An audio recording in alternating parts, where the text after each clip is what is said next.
नमस्कार, स्वागत है आप सभी का आज के खास कार्यक्रम खास मुलाकात में। आज हमारे साथ स्टूडियो मौजूद हैं श्रीमान कैलाश महादेव प्रसाद जहांगीर जी। आप वर्तमान में प्रदेश अध्यक्ष गुजरात पद पर अपनी सेवाएं दे रहे हैं। नमस्कार, स्वागत आपका हमारे स्टूडियो में। नमस्कार। सर, हम आपके शुरुआती जीवन के बारे में जानना चाहेंगे।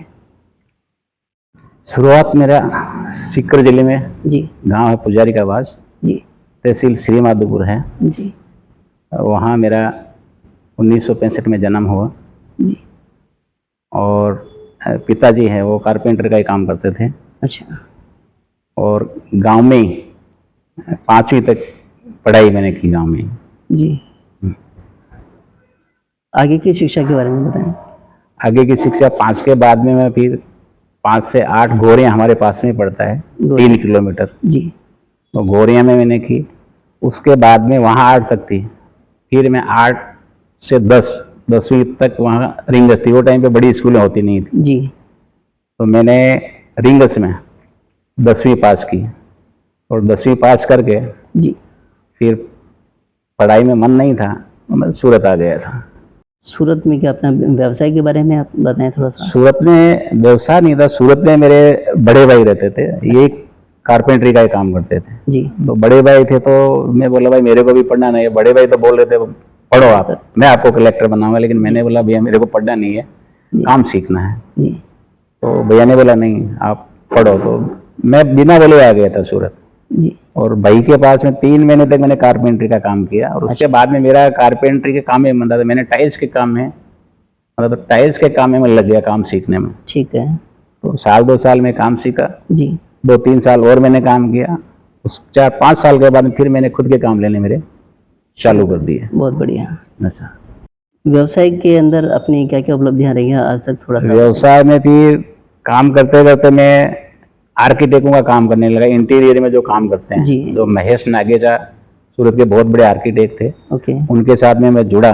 जी, तो जो डिजाइनिंग का काम होता है इटालियन मार्बल में, जी। अब वो सब में काम करता था और उनके साथ में लगभग 25 साल तक मैं काम किया। बहुत बढ़िया।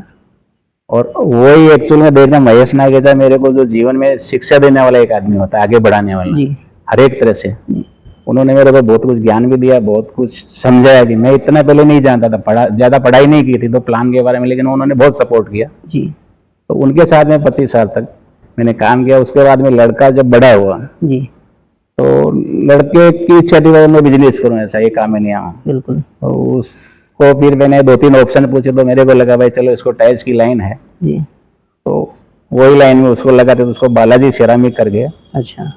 लगभग 10-12 साल हो गए, जी, यानी 2012 में उसको बालाजी सेरामिक का फर्म अपन ने चालू करके दिया और अभी वो लड़का अच्छे से संभाल रहा है उसको। बहुत बढ़िया। हाँ जी, तो उसमें क्या काम? टाइल्स, सैनिटरी वेयर, जी, यही सब उसके अंदर है। पूरी बहुत बढ़िया। सर, व्यवसाय के साथ समय निकाल के अपने समाज सेवा में रुझान आपका किस तरह से रहा है? आपके प्रेरणा स्रोत कौन रहे हैं? समाज सेवा में ऐसा कि मैं जब महेश भाई के पास में काम करता था तो ये लगभग सन 2000 की बात है। तो पहले शुरू में सूरत में हमारे सुंदर जी जला है, जी, तो उन्होंने मेंबर बनाए थे, तो हम भी मेंबर जुड़े थे। उसके बाद में अपने ताऊ शेखावाटी हैं, जी, वो एक बार विश्वकर्मा जयंती का प्रोग्राम थे, वो वहाँ से आए थे। तो उन्होंने, हम 5 जन थे, मेरे 4 दोस्त और थे। तो वो हमको जो महासभा का सबसे बड़ा सदस्य बनता था 11,000 रुपये का जी, संपोषक सदस्य, उस समय। वो बनाए कि नहीं समाज में आपको लगना है जी, और आप 5 बनो। बिल्कुल। 5 उसमें बने थे। तो उसमें भी SMP हमारा 46 नंबर अच्छा, था। वो टाइम पे महासभा में वो इतने सदस्य बने नहीं थे 11,000 वाले, जी। 46 नंबर हमारा था। बहुत तो बढ़िया। उनकी प्रेरणा से फिर समाज सेवा में हम रुझान लग गए। फिर समाज में मेंबर भी जोड़े, दूसरी एक्टिविटी भी की, लेकिन मेन जो है स्टार्ट वहीं से हुआ था। जी। तो कैलाश जी, बात ये आती है कि समाज सेवा में आपका रुझान तो रहा है, बट आपने किन-किन पदों पे रहते हुए क्या-क्या कार्यकाल में उपलब्धियाँ रही हैं? अभी पद तो पहले समाज में मेरा कोई पद नहीं था। जी, मैं सबसे पहले मैं बताऊं आपको कि यहाँ अल्थान में एक विश्वकर्मा मंदिर था। जी, 1978 में उसकी नींव रखी गई थी और काफी समय से काम तो चल रहा था, लेकिन काम पूर्ण नहीं हो रहा था उसका। जी, तो ऐसे बातों बातों में मैंने भी उसमें फंड वगैरह सबने दिया था, सब लोगों ने दे रहा था, लेकिन काम पूरा नहीं हो रहा था। भगवान बैठ नहीं रहे थे वहां पे। तो भगवान की प्रेरणा से या मेरे में एक प्रेरणा जगी इच्छा। तो भगवान का काम पूरा होना जी। चाहिए। तो ये बात है 2003 की। 2003। वो विश्वकर्मा जी की कृपा ऐसी थी कि मैं 6 महीने तक रात और दिन, मेरी साइडें भी बहुत चलती थी, आदमी भी बहुत थे। मेरे जो साहब है महेश नागेजा, उनको बोला साहब ये मंदिर का काम पूरा करना है। जी। तो उनकी प्रेरणा और उनके प्लानिंग से 6 महीना रात और दिन काम करके जी। वो मंदिर का काम संपूर्ण हुआ, कंप्लीट हुआ। विश्वकर्मा भगवान विराजमान हो गए।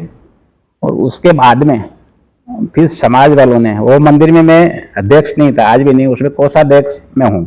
अच्छा। अध्यक्ष का पद मैंने लिया नहीं, अध्यक्ष मेरे को नहीं बनना है। कल लोग बोलेंगे कि अध्यक्ष के लिए उसने काम किया है। जी। लेकिन फिर जो समाज बंधु थे, सुंदर जी वगैरह जो वरिष्ठ थे, उन्होंने फिर मेरे को 2009 में जिलाध्यक्ष बनाया, सूरत जिलाध्यक्ष जी। 2009 में। और 2009 से 2014 तक मैं जिलाध्यक्ष रहा। तो महासभा के भी काफी सदस्य जोड़े। जी। मंदिर का जो काम था उसके बाद में भी मंदिर में और काम करवाया, पीछे रूम था, उसका कंपाउंड वॉल था, जो भी बाकी काम थे। जी। सर मैं बताना चाहूँगा जी। कि ये जो पुलवामा हमला हुआ था, जी। वो यहाँ पे विश्वकर्मा जयंती का प्रोग्राम था, लगभग 5-6 दिन बाद में। जी। तो हमारे सूरत के अंदर 2-3 ग्रुप है जी। तीनों ने जयंती नहीं मनाई, और उसका जो फंड इकट्ठा हुआ लगभग 11-12 लाख के करीब, जी। वो फंड लेके हम बाई रोड, जो राजस्थान के 6 शहीद हुए थे जी। उनके घर पे, उनके हिस्से में जो भी 1.5-2 लाख रुपए, वो उनके घर पे हम लोग देके आए थे। देखिए, बहुत बढ़िया बात। और दूसरा मेरा जो पैतृक गांव है, जिसमें मैंने शुरुआत की पढ़ाई की थी जी। 1 से 5, जी। तो वहाँ से मेरे पास मेरा सूरत फोन आया था कि सर हमारे को एक छोटा सा सरस्वती माता का मंदिर बना के देना है। जी। तो मैं बोला ठीक है, मैं आऊँगा तब देखूंगा। तो उन्होंने एक नक्शा छोटा सा बना के भेजा था, भाई एक टेम्परवारी सा बन जाए। तो मैं उसको देख के मैं बोला मंदिर तो भी बनाएंगे तो कुछ व्यवस्थित ही बनाएंगे। तो जो मेरे महेश नागेजा आर्किटेक्ट थे, जी। उनको बोला सर मैंने पढ़ाई की है, वो स्कूल में ऐसी ऐसी डिमांड आई है। जी। तो उन्होंने मेरे को प्लानिंग दिया और बताया कि तू सिकंदरा जा, वहाँ पूरे स्टोन के, सिकंदरा के स्टोन के पूरे मंदिर, पूरा मंदिर तैयारी रहते हैं। तो वो पूरा स्टोन का मंदिर, मेरी जो गांव की स्कूल है पुजारी के पास की, जी, उसके अंदर पूरा स्टोन का कंप्लीट करके और 2.5 फुट की सरस्वती माता की मूर्ति बिठा के जी, गांव में स्कूल के अंदर वो बहुत विद्यालय के बच्चों को समर्पित किया। तो बच्चे डेली माता सरस्वती को बिल्कुल प्रणाम करें और उनका भविष्य। बिल्कुल सर, बहुत बढ़िया बात है। इतना सर परिवार के बारे में भी थोड़ा बताएं। परिवार में हम 4 भाई हैं जी, 1 बहन है। भाइयों के नाम बताऊं, बड़ा गुलाब चंद है, फिर रामचंद्र है, बाबूलाल, रामचंद्र, और सबसे छोटा हूँ मैं कैलाश। जी। 1 बहन है, फूली देवी उनका नाम है। तो हम 5 भाई बहन थे जी। उनमें सबसे छोटा आप? सबसे छोटा मैं हूँ। बहुत बढ़िया।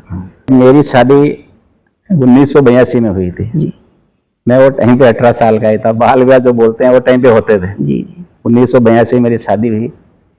उसके बाद में 90 में उसको यहाँ सूरत लेके आया। जी, 3 बच्चे हैं, बड़ी लड़की है जी, कंचन, लड़का है पीयूष, और छोटी लड़की डिम्पल। तीनों की शादियां हो गई है, बहुत बढ़िया। तीनों के 2-2 बच्चे हो गए हैं। वो सब अपने हिसाब से सब सेटल हैं। जी, और मैं हो गया हूँ अभी सत्संगी, भगवान के नाम लेता हूँ और समाज सेवा। जी, समाज की सेवा तो लोगों ने दी, भाई सत्संगी आप हैं तो आपको ये करना पड़ेगा। बिल्कुल, तो वो समाज का आशीर्वाद है बहुत जो उन्होंने दिया है। सर समाज के वर्तमान परिप्रेक्ष्य में आप क्या बदलाव देखना चाहेंगे?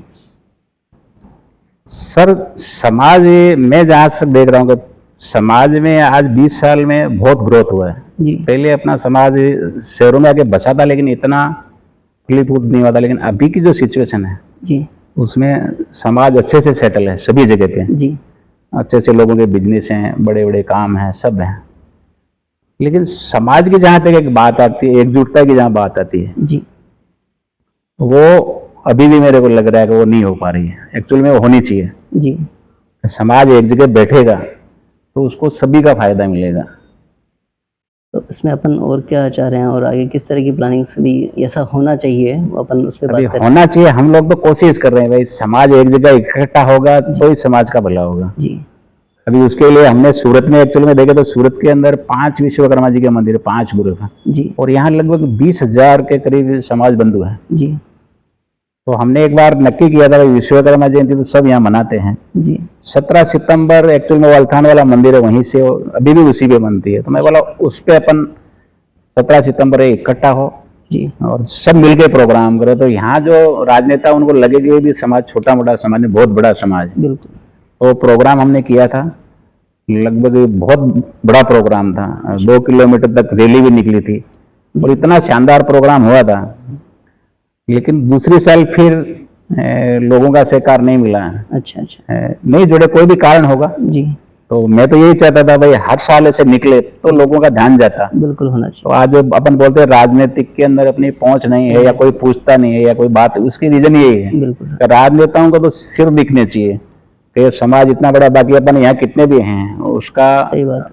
उन पे असर नहीं पड़ता है। अभी जैसे महाकुंभ जयपुर में हुआ था तो इतना समाज बंधु वहां पे इकट्ठे हुए लोग बहुत दूर दूर से, सभी का मैं धन्यवाद करता हूँ। जी बिल्कुल। तो उसका असर अभी दिखने लगा अपने को।